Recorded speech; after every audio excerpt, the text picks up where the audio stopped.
Assalamualaikum warahmatullahi wabarakatuh. Sahabat beriman, Dajjal adalah sosok pendusta dan penebar fitnah terbesar di muka bumi ini. Dajjal lahir dari seorang ayah dan ibu keturunan Yahudi yang 31 tahun tidak dikaruniai anak. Ayah dan ibu Dajjal menyembah berhala. Namun di zaman Rasulullah SAW pernah ada Dajjal yang masuk Islam. Lantas, bagaimana kisah Dajjal di zaman Rasulullah SAW? Bagaimana kehidupannya dengan orang sekitar? Mengapa ia bisa masuk Islam? Tonton video ini hingga akhir agar tidak sesat. Bagaimana kehidupan Dajjal di zaman Rasulullah? Di zaman Rasulullah SAW, hidup seorang anak remaja yang bernama Ibnu Sayyad. Umar bin Khattab mengumpamakan sebagai sosok orang menyamar sebagai Dajjal. Namun Nabi Muhammad sendiri tidak mengetahui secara pasti apakah anak ini Dajjal atau bukan. Ibnu Sayyad dilahirkan dari keluarga Arab yang beragama Yahudi dan tinggal di Madinah. Tatkala Rasulullah SAW datang ke Madinah, Ibnu Sayyad masih kanak-kanak. Ketika masih bayi, Ibnu Sayyad tergolong cukup aneh. Ibunya mengandung Ibnu Sayyad selama 12 bulan. Keanehan-keanehan inilah yang kemudian menjadi sebab tersebar berita di penjuru Madinah bahwa dialah Al-Masih Ad-Dajjal. Nabi SAW mengutus Abu Dzar untuk menemui ibu Ibnu Sayyad. Dikatakan bahwa ibunya mengandung selama 12 bulan dan tangisannya seperti tangisan bayi berumur 1 bulan. Imam Zahabi berkata, kisah Ibnu Sayyad dicatat oleh Ibnu Syahid bahwa bapaknya seorang Yahudi dan Ibnu Sayyad dilahirkan dalam keadaan buta sebelah matanya dan berkhitan. Ketika menginjak usia remaja, Ibnu Sayyad mengaku bahwa dia adalah seorang nabi karena Ibnu Sayyad memiliki kemampuan yang orang biasa tidak miliki. Abdullah bin Umar meriwayatkan bahwa Umar bin Khattab pergi bersama Rasulullah SAW dalam satu rombongan kecil menemui Ibnu Sayyad. Rasulullah SAW menemukan Ibnu Sayyad sedang bermain bersama teman-teman sebayanya di dekat benteng Bani Maghalah. Ketika itu, Ibnu Sayyad berusia balik sekitar usia 15 tahun. Ibnu Sayyad tidak merasakan kedatangan Rasulullah kala itu, sampai Rasulullah SAW menepuk punggung Ibnu Sayyad. Rasulullah SAW bertanya kepadanya, apakah engkau bersaksi bahwa aku utusan Allah? Ibnu Sayyad pun menoleh kepada Nabi dan menyahut, aku bersaksi bahwa engkau adalah utusan kepada orang-orang yang tidak dapat membaca. Ibnu Sayyad lalu balik bertanya, apakah engkau bersaksi bahwa aku adalah utusan Allah? Rasulullah SAW tak mau mengakui dan menjawab, aku beriman kepada Allah dan para Rasulnya. Rasulullah SAW lantas bertanya kembali kepadanya, apa yang engkau lihat? Ibnu Sayyad menjawab, aku didatangi oleh seorang yang jujur dan seorang pendusta. Rasulullah SAW pun memotong pembicaraan itu. Sosokmu meragukan. Rasulullah melanjutkan, aku menyimpan sesuatu darimu. Ibnu Sayyad menjawab, yang engkau simpan itu adalah kata duh. Rasulullah SAW pun menyahut, diam, kemampuanmu tidak bisa mencapainya. Umar bin Khattab lalu angkat bicara, wahai Rasulullah, izinkan aku memenggal lehernya. Rasulullah pun bersabda, jika benar bahwa Ibnu Sayyad itu Dajjal, maka engkau tidak bisa membunuhnya. Rasulullah SAW melanjutkan lagi, jika ia bukan Dajjal, maka tidak ada gunanya engkau membunuhnya.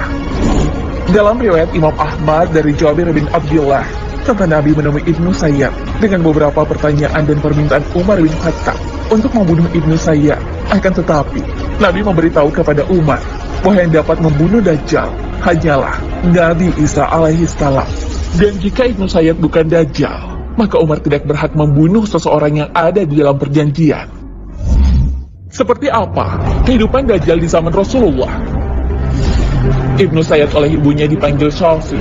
Ia suka bergumam sendirian. Salim bin Abdullah juga menuturkan, ia mendengar Abdullah bin Umar meriwayatkan Rasulullah SAW dan Ubay bin Ka'ab al-Ansari mendatangi kebun kurma tempat Ibnu Sayyad berada. Ketika memasuki kebun kurma itu, Rasulullah SAW berjalan perlahan di balik pepohonan dan mengendap-endap mendekati Ibnu Sayyad. Tujuan Rasulullah SAW mendekat Ibnu Sayyad untuk mendengar apa saja yang dibicarakan sebelum ia melihat kedatangan Rasulullah. Pada saat itu, Rasulullah SAW melihat Ibnu Sayyad sedang berbaring di atas selembar kain. Ibnu Sayyad sedang menggumamkan kalimat-kalimat samar yang nyaris tidak bisa dipahami. Pada saat bersamaan, ibu Ibnu Sayyad melihat Rasulullah SAW yang bersembunyi di balik pohon kurma. Ia pun berteriak kepada Ibnu Sayyad, "Hai Syafi, Muhammad datang." Mendengar teriakan ibunya itu, Ibnu Sayyad langsung bangun. Rasulullah SAW pun berkata, "Jika ibunya membiarkan, kita pasti bisa tahu siapa dia sebenarnya." Begitupun kehidupan Ibnu Sayyad yang akrab dipanggil Syafi oleh ibunya. Namun, ketika masuk Islam, ia menggunakan nama Abdullah bin Sayyad. Lalu kapan Dajjal di zaman Rasulullah masuk Islam? Ketika sudah dewasa, Ibnu Sayyad memeluk Islam sepeninggal Nabi. Namanya pun diganti menjadi Abdullah bin Sayyad. Suatu ketika, Ibnu Sayyad pergi beserta Abu Sa'id. Dalam suatu perjalanan, Ibnu Sayyad mendengar apa-apa yang dibicarakan manusia tentangnya. Lalu dia merasa sangat terluka karenanya. Ibnu Sayyad lalu membela diri bahwa dia bukanlah Dajjal. Dia juga membela diri bahwa yang dikabarkan oleh Nabi SAW tentang sifat-sifat Dajjal tidak sesuai dengan keadaannya.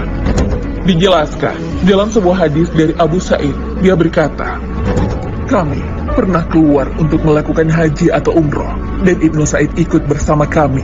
Kemudian kami singgah. Selanjutnya orang-orang berpisah, sementara aku bersamanya. Aku merasa sangat takut karena apa yang dikatakan manusia tentangnya." Abu Sa'id berkata, "Dia datang dengan perbekalannya, lalu dia meletakkannya bersama perbekalanku. Aku berkata kepadanya, 'Udara sangat panas, sebaiknya engkau meletakkannya di bawah pohon itu.' Abu Sa'id berkata, akhirnya dia melakukannya. Kemudian, kami diberikan 1 ekor kambing, lalu dia pergi dan kembali dengan membawa 1 wadah besar. Dia berkata, 'Minumlah wahai Abu Sa'id.' Aku berkata, 'Sesungguhnya, udara sekarang ini panas sekali, dan susu itu juga panas. Sebenarnya tidak ada masalah bagiku. Hanya saja, aku tidak ingin meminum sesuatu yang berasal dari tangannya, atau mengambil dari tangannya.' Lalu dia berkata, 'Wahai Abu Sa'id, sebelumnya aku hendak mengambil tali, lalu menggantungkannya di pohon. Kemudian aku ikat leherku karena merasa sakit hati terhadap segala hal yang dikatakan oleh semua orang. Wahai Abu Sa'id, siapakah yang tidak mengetahui hadis Rasulullah SAW? Tidak ada sesuatu yang tersembunyi dari kalian, wahai orang-orang Ansor. Bukankah engkau adalah orang yang paling mengetahui hadis Rasulullah SAW?